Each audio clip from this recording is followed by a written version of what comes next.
నమస్కారం. వనవానికి స్వాగతం. ఈరోజు వార్తలలోని ముఖ్యాంశాలు.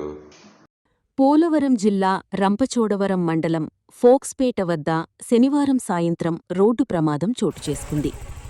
లంబసింగి జాతీయ రహదారిపై అతివేగంగా వచ్చిన ఓ బొలేరో వాహనం ఎదురుగా వస్తున్న ఓమ్నీ వ్యాన్ను బలంగా ఢీకొట్టింది. ఈ ఘటనలో 2 బట్టల వ్యాపారులకు తీవ్ర గాయాలయ్యాయి.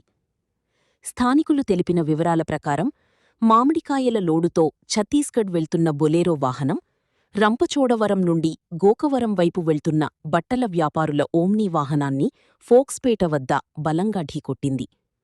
బొలేరో అతివేగంగా ఉండటంతో ఢీకొట్టిన క్రమంలో అదుపుతప్పిన ఓమ్నీ వాహనం గాల్లోకి ఎగిరి పక్కనే ఉన్న బ్రిడ్జ్ డివైడర్పైకి దూసుకెళ్లింది.